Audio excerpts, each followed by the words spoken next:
So basically, we are going to focus more on domain 2 of CRISC, which is IT risk assessment. Okay, but before that, I will take you through the very basics, but very critical, extremely important concepts of related to risk management. And at the end, we will have live question and answer sessions. So the floor will be yours once I am done, and you can shoot me your questions. So we'll start with very basic concepts, which is called as vulnerability and threats. Okay. So many of you might be aware of these terms, but let me go through the basics. In very simple terms, what is vulnerability? It's nothing but a weakness, which is called V, and a threat is something that can exploit the said weakness. Okay. Now you can see I have highlighted something in yellow. I'll read it for you. Both elements, which is vulnerability and threat, should be present in order to constitute a risk. What does it mean? So it means I cannot just simply say I have identified 20 risk. Okay, okay, fine, but how do I say, or how does that particular identification leads to a risk? I can say yes, it is a risk. I have to explain what is the weakness, and in that scenario, and what is the threat if that weakness is exploited. So first, even if we start with domain 2, let us understand the very basic difference between vulnerability and threat. Please stay focused. These are very important concepts. So what is a vulnerability? Vulnerability is nothing but a weakness in the system, okay, which can be generally controlled by the organization. What is a threat? An element that exploits a weakness. So in general, in specific, a threat is not the control in the control of the organization. Vulnerabilities are mostly internal elements, whereas threats are mostly the external elements. So let us see a few examples of weakness, which is vulnerability. Example include weak coding, missing antivirus, weak access control, and so on. So these are the examples of vulnerability, that is a weakness. So example of threat: hackers, malware, criminals, and so on. So what does this mean? So if let's say any antivirus server on my one of my critical servers in the organization, if the antivirus is not updated, so it is vulnerable to an attack. An hacker can attack and steal, get control of that particular server. So that becomes a threat. So this is a risk. Yes. Okay. So in simple words, let's understand what constitutes a risk. Vulnerability, that is known weakness that hackers could exploit.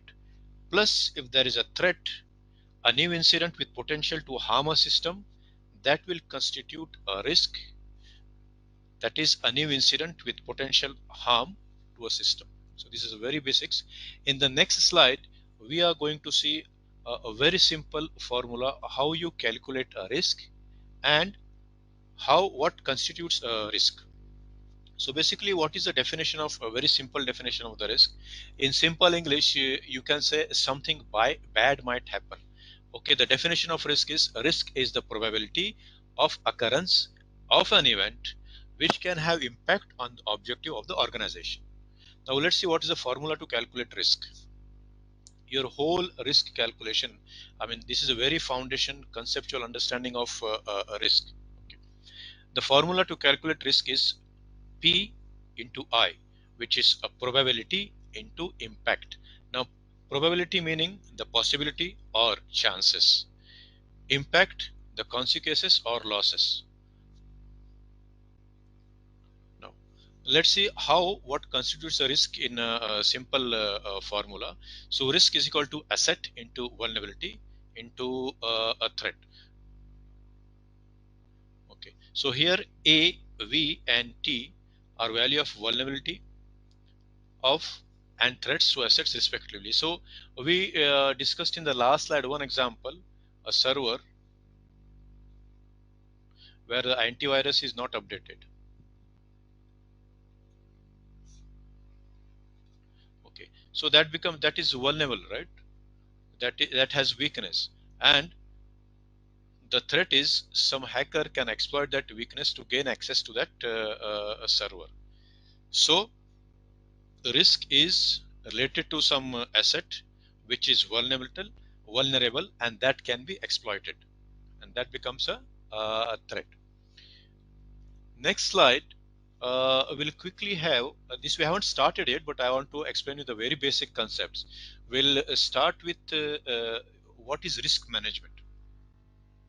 Okay, so risk management basically it indicates combination of following process, which are risk assessment. Okay. Now under risk assessment, we have risk identification, risk analysis, and risk evaluation. So this is basically our focus of webinar today. Domain 2, risk assessment. You identify the risk, you analyze what is the risk details, okay, and you evaluate the risk, okay, and all these things are recorded in the risk register. For example, uh, the core server of the organization, antivirus is if the antivirus is not updated, it becomes a vulnerable and it can be exploited. Okay. So you have identified the risk, you analyze it, and you evaluate. Evaluate in the sense whether that server is a development server or pre-prod server or production servers and so on. And then you give the ranking of the risk. Now this is the core, very you can say heart of C risk.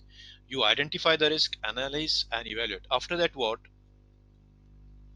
you decide what treatment is required or what response is required towards the identified risk. We have four options under this. One is risk mitigation, risk acceptance, risk avoidance, and risk transfer. And the final, you monitor the risk. So this is overall risk management. And our focus of this is today's webinar is risk assessment. Fine.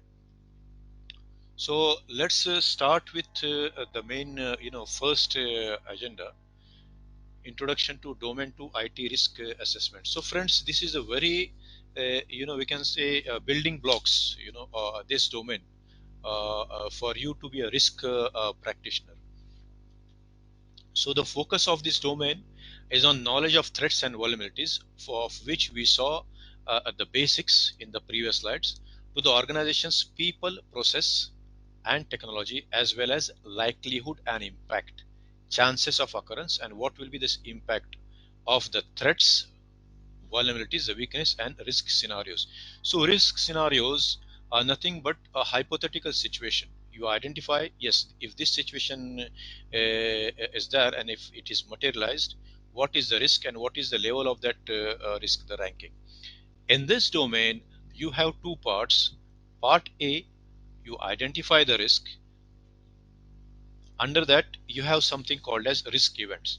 Now, what is a risk event? In very simple words, an uncertain occurrence that if that happens could have a positive or negative impact on the achievement of a project or organizational goals. So anything, any occurrence, uncertain occurrence, if something uncertain happens, that can have a negative impact on your organizational goals.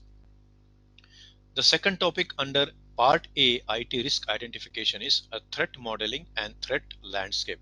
Now you saw what is threat. Okay, so let's see what is threat modeling and threat landscape.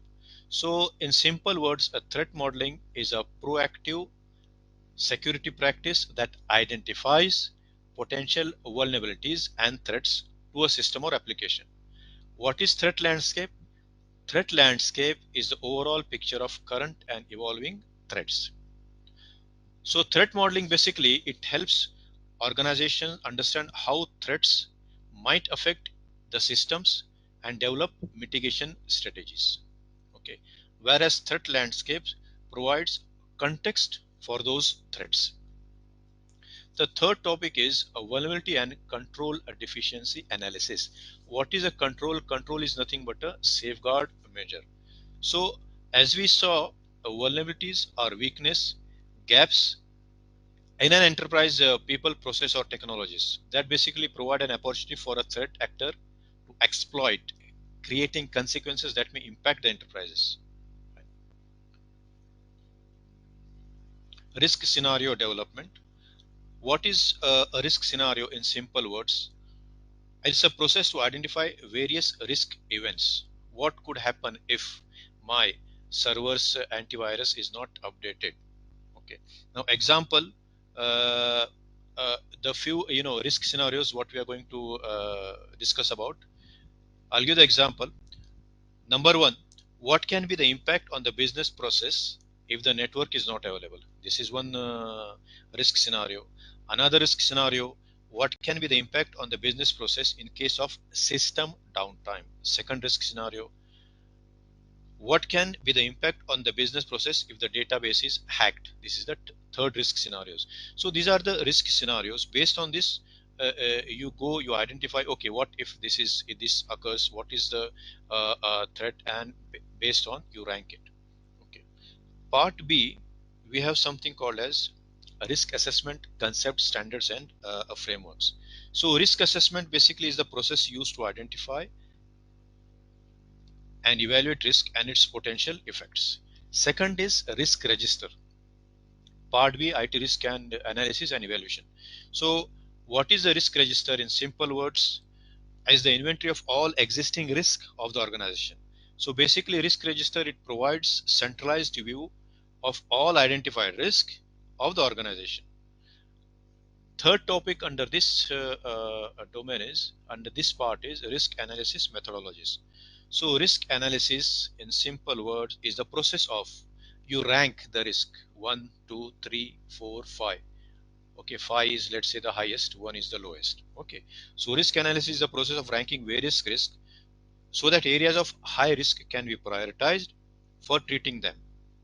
So basically risk can be measured and ranked by use of any of the methods like quantitative risk assessment, qualitative risk assessment, and semi-quantitative risk assessment. Fourth topic is business impact analysis, or BIA. So business impact analysis predicts the consequences impact of a disruption to your business and basically they gather information needed to develop recovery strategies. So potential loss scenarios here should be identified during a risk assessment. Fifth topic under this part is inherent and residual risk. So inherent risk is something, the risk that possess before the controls are applied. Residual risk, the risk that remains even after applying the controls. Now here one point to be noted is whatever mitigation strategies you apply, the risk, there is some residual risk, there is always remain, and this residual risk should be acceptable to the senior management, as simple as that. Okay, risk can be controlled but it cannot be eliminated completely. I cannot say, okay, I can eliminate the risk 100%. Never. There is always some residual risk. Some, in simple words, residual risk you can call it as a remaining risk. Domain 2 again is the heart of risk, whole risk management. As a risk practitioner, this domain is the one that prepares you to be effective, a risk practitioner. There are so many concepts involved here, so many topics. Second, we'll see what is the importance of assessing IT risk for the organizational success. So basically IT risk assessments are very important for organized success. Why? Because they help identify, address weakness, improve security, and reduce cost. Okay, so what are the benefits of assessing IT risk? The first one is identify vulnerabilities or identify weakness. What is that? Find weak points in your infrastructure and gaps in your policies. Second benefit, improve security, that is prevent data breaches and disruption of essential services. Third, reduce costs, so avoid costly incidents and potential legal liabilities. Fourth benefit, improve compliance, meet privacy and security regulations. So every country is bound with their laws and regulations of that particular country. So improve compliance means you meet the privacy and security regulations. Improve efficiency. Here, focus efforts on proactive mitigation of weakness, vulnerabilities. Sixth benefit is improve resilience. That is, prepare your organization to respond to disruptions. Now, you cannot say your organization has a very sound infrastructure, the network security is perfect, blah, blah, blah. But still, you need to have something in place so that you are ready in to continue business as usual in case any disaster happens. Very interesting, the next slide, in which we'll see identifying and prioritizing IT risk across systems and processes. Okay. So risk identification and prioritization is a process that helps organization identify their and rank risk based on their potential impact and likelihood of occurrence. What are the chances they can occur? And what's the benefit? This process helps organizations allocate resource and mitigate risk. For example, I have identified 10 risk as of today. I cannot say, okay, I need to mitigate all the 10 risk in equal amount of time. I have to prioritize.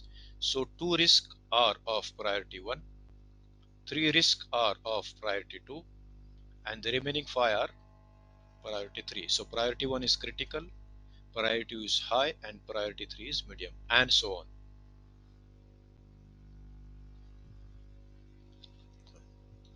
So let's see the steps in risk identification and prioritization. So first step is identify risk, assess risk, and give them the ranks, score. What is the score of this risk? Let's say 10, 20. And if this particular risk goes above this score, it is a high priority or low priority. That all depends on what is defined, the numbers in your organization's risk management framework document. And based on that, you rank the risk. And because you're ranking the risk, you can prioritize which risk needs to be addressed first. Let's see benefits of risk identification and prioritization. So basically, risk identification and prioritization, it helps organizations make informed decisions. The more accurate your risk identification and prioritization, the more it helps towards correct decisions. Focus or their efforts on managing and mitigating the most critical risk. Third benefit, it helps organizations navigate uncertainties and minimize negative impacts. And finally, it helps organizations create effective strategies plan to manage and mitigate risk.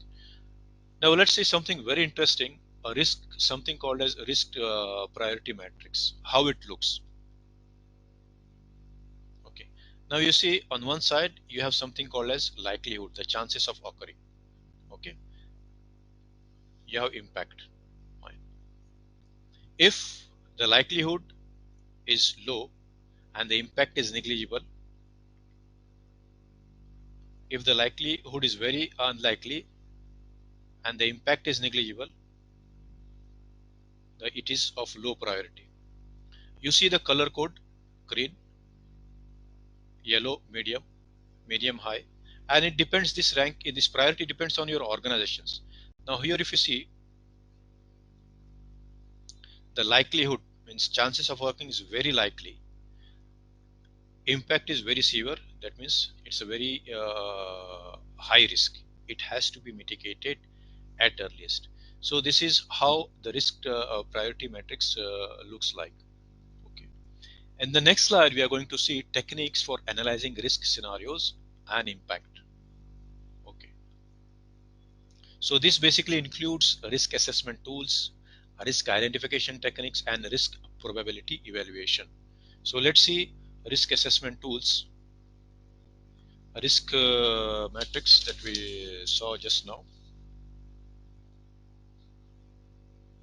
decision tree. Okay, so decision tree is nothing but a flowchart like tool. Okay, that visually maps out potential decisions and what will be their associated paths. Third is bow tie analysis.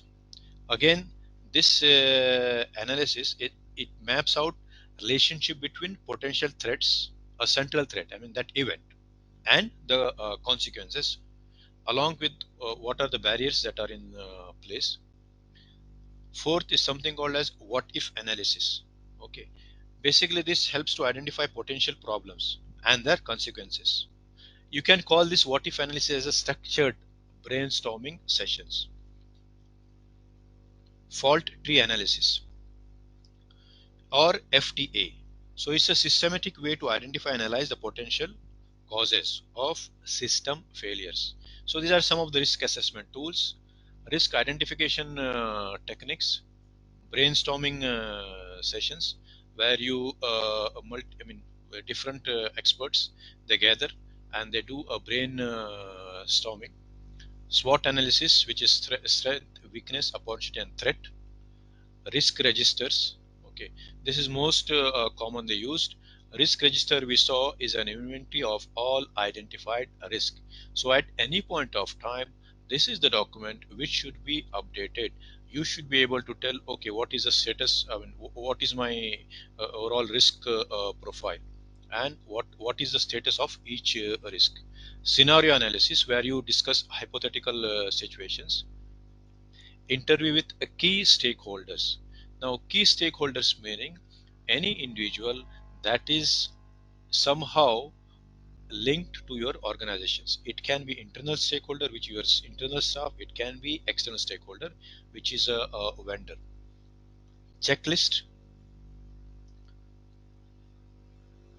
and you analyze the data. So you can see deliberately I highlighted risk register in yellow. Most commonly used, you go any organizations, you can use prepare the risk register as an Excel file. You can make in Word file. Normally it's in Excel file, whereas you see what is the risk identifier, and what is the threat vulnerability, what is the ranking, what are the mitigation measures, and what is the status as of today. Okay, so risk probability evaluation. So you assess your available data, you review historical trends, the past records, and the expert judgment. Historical trends is important for you to evaluate. Why? Based on that, you get an idea of something. What was the past history, and how that information is useful in the current situation. Next slide, we are going to see evaluating existing controls and their effectiveness. Okay. So this is a process that involves testing and assessing controls. Controls is nothing but a safeguard measure to ensure they are working as intended. And this process is also known as control assessment. So let's see why we need to evaluate controls: to ensure controls are functioning as intended, to identify potential weakness, to maintain compliance with security and privacy requirements, protect organizations' resources and processes, and to ensure that operations are effective and efficient. How to evaluate controls? Develop a regular testing program for control based on documented evidence. You have to look at both, that is design and implementation of a control. Assess the control environment, evaluate risk assessment,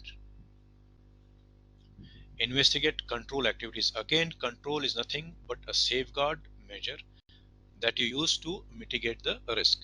Examine information and communication systems, analyze monitoring activities. So let's see benefits of evaluating controls.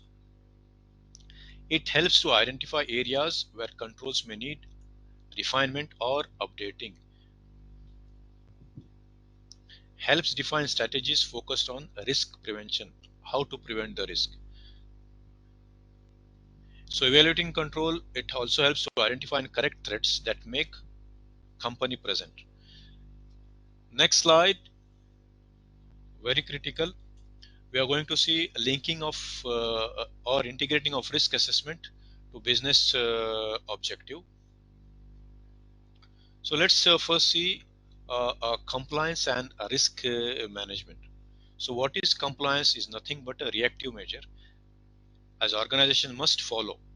They must be compliant, adhere to, must often respond to changes in laws and regulations as they arise. What is risk management? Is a proactive measure that helps organization prepare and respond to potential risk even before they occur. So how to embed or integrate risk management and compliance? We'll see. You should be always aligned with the business objectives. That is, what is the business want to achieve?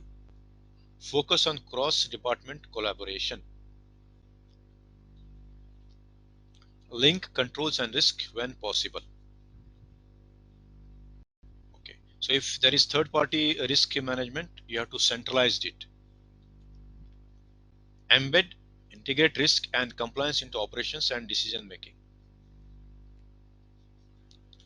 The sixth one, so take the benefit of technology and automation. So this is how you link risk assessment to business objective and compliance. Now, how domain 2 strengthens C-risk certification and risk expertise. As I told you in the beginning, domain 2 is a very foundation, core. The concepts or topics under domain 2, they prepare you as a risk practitioner. Okay, so domain 2, as I said, is the foundation of risk certification and conceptual understanding. I have deliberately highlighted in yellow red font. I'll read it again. Domain 2 is the foundation of C-risk certification and conceptual understanding of risk assessment builds your way for risk expertise. So friends, this certification, okay, or specific this domain, concepts, you have to understand concepts. There is nothing to memorize. You have to understand the concepts. Even the exam questions, they purely test your conceptual understanding and your practical experience, of course. So once the risk is identified and documented in the risk register, we saw what is a risk register. A risk register is nothing but an inventory of all identified risk.